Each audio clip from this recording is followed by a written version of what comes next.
कल चिराग पासवान से मिलने के लिए पटना कृष्णापुरी आवास पर मुस्लिम समाज के कुछ लोग पहुंच जाते हैं और वहां पर वक्फ बोर्ड बिहार के प्रतिनिधियों के वक्फ बोर्ड अधिनियम के संशोधन में नियमों के प्रति अपनी चिंताओं को लेकर चिराग पासवान से मिलने के लिए मौलाना पहुंचते हैं। और इसके बाद मुस्लिम समाज के लोक जनशक्ति पार्टी रामविलास के एक नेता हैं इमाम गजाली का इसके बाद स्टेटमेंट क्या आता है, पहले उनका आप स्टेटमेंट सुन लीजिए। वक्फ का जो बिल है, वक्फ की जो बिल को जो सरकार ने पास जो कर रही है, जो ये मुसलमान में क्या है, मुस्लिम का जो लॉ है उसमें हस्तक्षेप सरकार को नहीं करना चाहिए। मुस्लिम समाज तो एक मोहब्बत का पैगाम देने वाला समाज है। मुस्लिम समाज सबको मोहब्बत करने वाला समाज है। मुस्लिम समाज हर धर्म का सम्मान करने वाला समाज है। हमारा वक्फ का जो नियम है बरसों से पुराना, वो हमारी प्रॉपर्टी, हमारी संपत्ति, अधिकार उसमें हमारा होगा, न कि किसी और का अधिकार होगा, किसी और का उस पर हक होगा।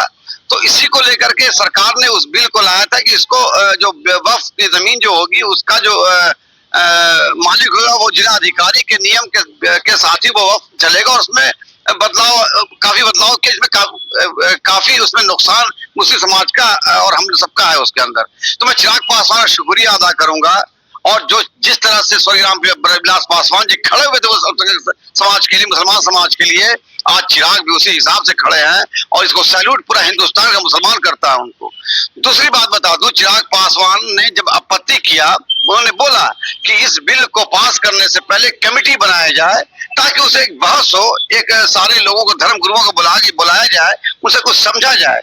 और नहीं तो जो वक्फ का जो कानून जो चला आ रहा है उसमें कोई उस बिल को ही पोस्टपोन कर दिया जाए, रिजेक्ट कर दिया जाए। जैसे आज यूपीएससी का देखा आपने, रिजेक्ट कर दिया गया निकाल करके, उसी हिसाब से वक्फ बोर्ड का वक्फ का जो बिल है उसको रिजेक्ट किया जाए ताकि मुस्लिम समाज में आपका एक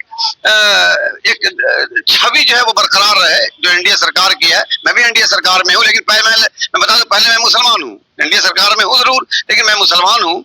और हर मुसलमान का फर्ज है, धर्म है, और हर मुसलमान का कर्तव्य है कि अपने समाज पे, अपने किसी धार्मिक कानून पे जब कोई ऐसा कानून आए तो हर पार्टी अपने तरफ, हर सारे लोग उसे मिलकर बैठ के कार्य करते हैं और काम करते हैं। आज उसी को लेकर बहुत अहम बैठक हुई, जो पहली बार चिराग पासवान साहब से पहली बार उन्होंने बुलाया मिलने के लिए सारे धर्म गुरुओं को, शिया धर्म गुरु, आपको हमारा शरिया से हमारे उलमाए कराम, हमारे मौलाना और हमारे जो धर्म गुरु हैं, जो सम्मानित धर्म गुरु, जिन पर पूरा इस्लाम जिंदा है, जिन पर पूरा इस्लाम मुनहसर है, हमारे धर्म गुरुओं पर आलिम, फाजिल, कारी, हाफिज और हमारे बड़े बड़े जद्दी उलमा आज तशरीफ वो लाए थे यहाँ पर। मैं उनका सैल्यूट करता हूँ। अपनी बात बहुत बेबाकी से रखी चिराग पासवान जी के सामने, और चिराग पासवान जी ने आश्वासन दिया कि नहीं, जब तक चिराग पासवान जिंदा है तब तक SC ST का बिल हो, चाहे अल्पसंख्यक समाज को परेशान करने का बिल हो, तब तक चिराग पासवान खड़ा होगा, चाहे सत्ता में हो चाहे सत्ता में ना हो। इसलिए मुसलमान समाज चिराग पासवान का तहे दिल से शुक्रिया अदा करता है। वो दिन दूर नहीं कि जिस तरह से लाल कृष्ण आडवाणी जी को, स्वर्गीय लाल कृष्ण आडवाणी जी को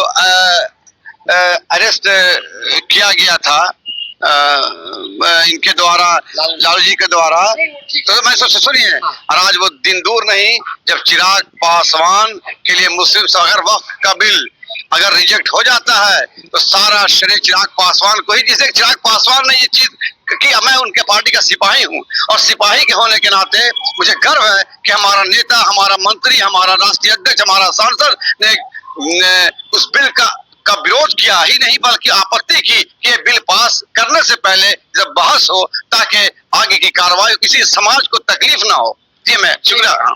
ठीक है, तो आपने सुना है किस तरीके चिराग पासवान ने कल मुस्लिम समाज के लोगों को बुलाकर अपने में बातचीत करते हैं, और कहीं न कहीं वक्फ बोर्ड का जो अधिनियम का जो बिल पास होने वाला है उसको लेकर चिराग पासवान के प्रति कई मौलाना, कई मुस्लिम समाज के लोग चिराग पासवान से मिलते हैं और कहीं न कहीं अपनी प्रतिक्रिया सभी लोग चिराग पासवान का साथ देते हैं। साथों तो देखते हैं इस पर क्या अपडेट आती है। मैं आप सबको अपडेट देते रहूँगा, लेकिन अभी के लिए इतना ही। मैं अक्षय पासवान, जय हिंद, जय बिहार।